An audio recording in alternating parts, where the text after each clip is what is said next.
Bunso Migs Malino huli sa akto namang iyak-ngiyak ng dahil dito, ang dahilan ating alamin.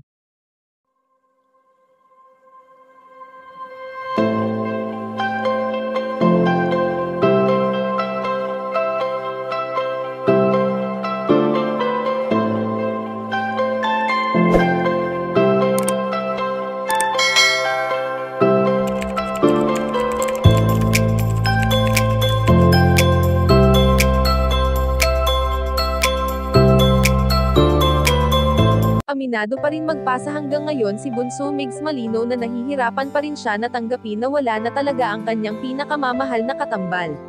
Bukod kasi sa namimiss niya ito, ay napakaraming alaala ang iniwan nito sa kanya maging sa kanyang buong pamilya.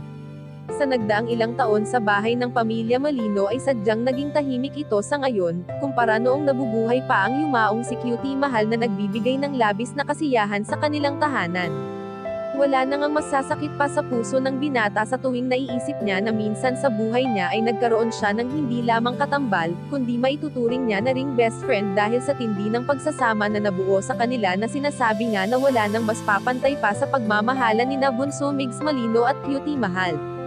Sa ngayon ngang muli nang umiinay ang tahanan ng pamilya Malino dahil sa batang napakagwapo na si Baby Chaos na talaga namang kinakaaliwan ng lahat, lalong-lalo na nga si Bunso Migs Malino na talagang hilig ang mga bata. Ngunit sa kabila ng saya sa mga mata ng binata ay may bigat pa rin itong nararamdaman, dahil aming napag-alaman namang iyak-ngiyak si Bunso Migs Malino nang marinig ang halakhak ng kanyang prinsesa sa dating video nito, marahil ay sariwa pa rin ang mga alaala nito sa puso ng binata.